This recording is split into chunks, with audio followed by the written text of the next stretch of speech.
नमस्कार दोस्तों, स्वागत है आपका हमारे YouTube चैनल उत्तराखंड ज्ञान यात्रा में। दोस्तों, कहते हैं कि सपना वो नहीं है जो आप नींद में देखते हो, सपना वो होता है जो आपको सोने नहीं देता। और ये शब्द थे डॉक्टर APJ अब्दुल कलाम जी के। तो यानी जो हमारे ड्रीम्स हैं या हमारे जो एम्स हैं, तो उनको हमें फुलफिल करने के लिए, उनको अगर पूरा करना है तो हमें उनके प्रति सजग होना पड़ेगा। यानी हमें जो हमारे ड्रीम्स हैं तो लगातार उनको पूरा करने के लिए हमें प्रयासरत रहना पड़ेगा। यानी लगातार हमें उनको फुलफिल करने के लिए मेहनत करनी पड़ेगी। तो आज से हम एक नई सीरीज का यहाँ पर प्रारंभ कर रहे हैं जिसका नाम है प्रवाह सीरीज।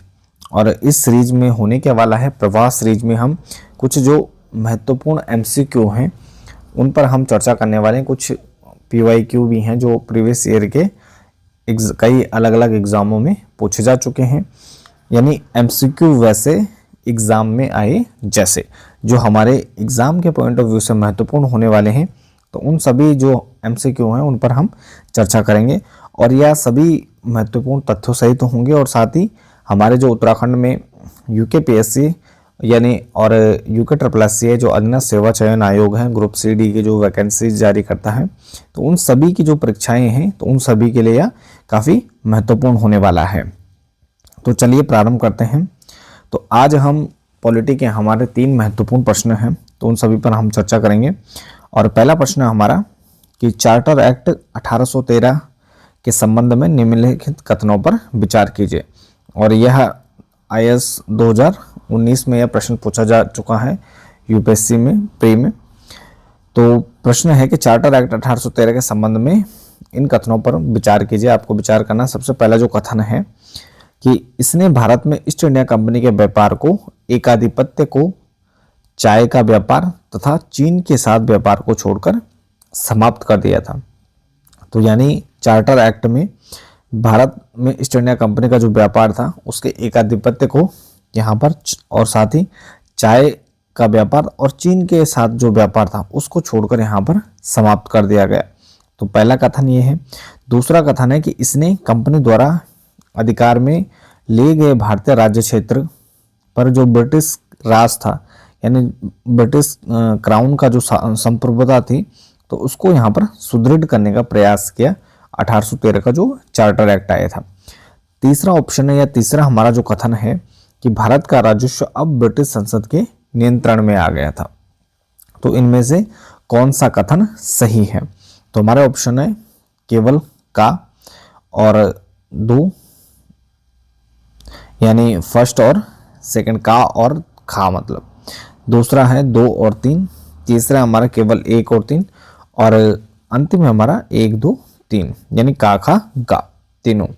तो इसका जो सही आंसर है वह हो जाएगा हमारा फर्स्ट ऑप्शन है, जो केवल का और खा। यानी अगर हम फर्स्ट ऑप्शन की बात करें तो इसने जो 1813 का चार्टर था, तो इसमें चार्टर में जो व्यापारिक यहाँ पर चीन के साथ व्यापार को जारी रखा गया। और इसके अलावा यहाँ पर चाय का व्यापार का जो अधिकार था वह बनाए रखा गया ईस्ट इंडिया कंपनी का। लेकिन उसके अलावा यानी जो अन्य जो व्यापारिक अधिकार थे, कंपनी का जो व्यापारिक एकाधिकार था, यानी केवल कंपनी ही व्यापार कर सकती, तो उसको यहाँ पर समाप्त कर दिया गया। और इस एक्ट के जो यहाँ पर चार्टर एक्ट था, इसके द्वारा कंपनी अधिकृत जो भारतीय राज्य क्षेत्र थे, साथ ही वहाँ पर जो ब्रिटिश क्राउन था, तो उसकी जो संप्रभुता थी उसको सुदृढ़ किया गया, यानी उसकी संप्रभुता को बढ़ाने का कार्य किया गया। और साथ ही जो भारतीय ईस्ट इंडिया कंपनी थी तो उसको यहाँ पर सीमित किया गया, उसका व्यापार का जो एकाधिकार था वह छीन लिया गया, और साथ ही चाय और चीन का जो अधिकार था वह बनाए रखा गया।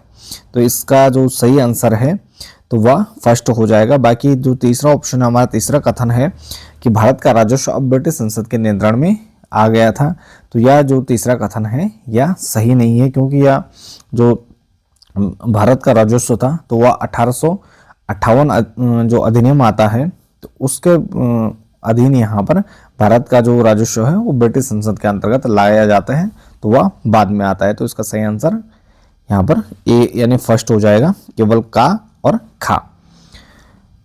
इसके बाद हमारा नेक्स्ट क्वेश्चन है कि ब्रिटिश संसद के किस अधिनियम ने भारत में व्यापार पर ईस्ट इंडिया कंपनी के एकाधिकार को समाप्त किया।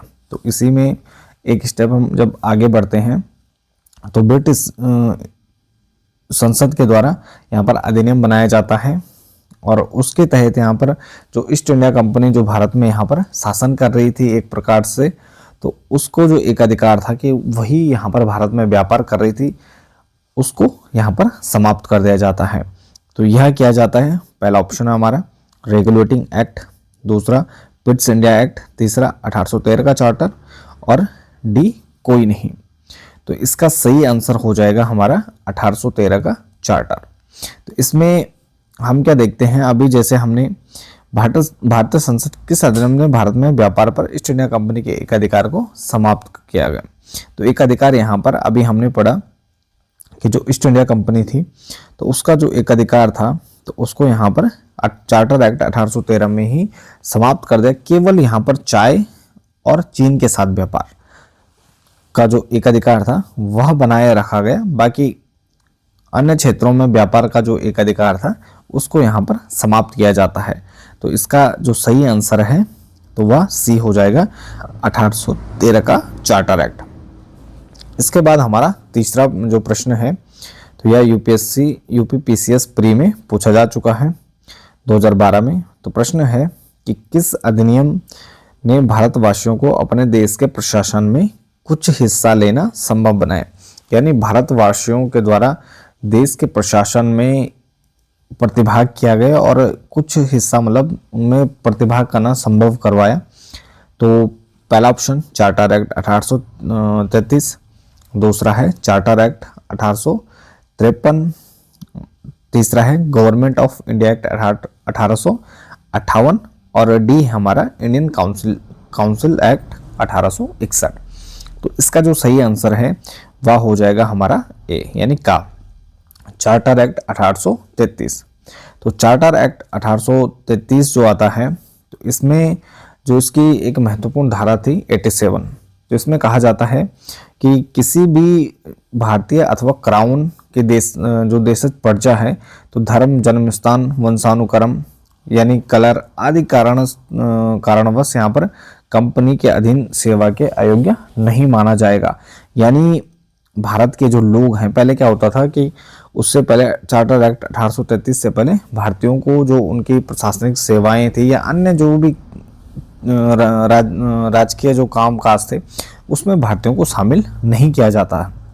लेकिन यहाँ पर चार्टर एक्ट में एक धारा आती है 87, महत्वपूर्ण धारा आती है जिसमें कहा जाता है किसी भी भारतीय अथवा क्राउन की देशज प्रजा को, यानी भारतीय और अथवा क्राउन जो कि यहाँ पर ब्रिटिश शासन के द्वारा यहाँ पर ब्रिटिश शासन के जो क्राउन है यानी जो ब्रिटिश शासन है तो क्राउन की देशज जो प्रजा है यानी ब्रिटिश शासन में जो राजा है यानी संपूर्ण जो राजशाही है तो उसके अधीन चाहे भारतीय हों या कोई अन्य है, उसकी जो देशज प्रजा है तो उनमें किसी प्रकार से धर्म, जन्म स्थान या उनके वंश के आधार पर या उनके कलर के आधार पर भेद नहीं किया जाएगा और उनको यहाँ पर जो राजकीय सेवाएं हैं तो उसके अयोग्य नहीं माना जाएगा।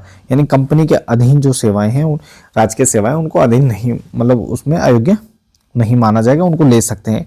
तो यहाँ पर सर्वप्रथम हम देखते हैं कि चार्टर एक्ट 1833 के अंतर्गत भारतीय वासियों को अपने देश के प्रशासन में कुछ हिस्सा लेना यानी एक प्रकार से उनको भी भागीदार बनाने की जो शुरुआत होती है तो यह चार्टर एक्ट 1833 से होती थी, 33 से की जाती है। और कालांतर में जो यह धारा 87 या 1833 एक्ट की तो यह प्रशासन में भागीदारी हेतु यहाँ पर मुख्य आधार बनती है। तो ये थे हमारे आज डे 1 में पॉलिटी के 3 महत्वपूर्ण प्रश्न, 3 महत्वपूर्ण एमसीक्यू जिन पर हमने चर्चा की। आई होप आपको कुछ यहाँ पर थोड़ा बहुत भी समझ आया होगा, थोड़ा बहुत भी आपको लगेगा कि हाँ यार चलो कुछ हमने आज डे 1 में कुछ किया है। तो इसके साथ ही इस वीडियो को हम यहीं पर समाप्त करते हैं। बाकी आप बने रहें चैनल के साथ, मिलते हैं एक नेक्स्ट टॉपिक नेक्स्ट वीडियो के साथ। तब तक के लिए धन्यवाद।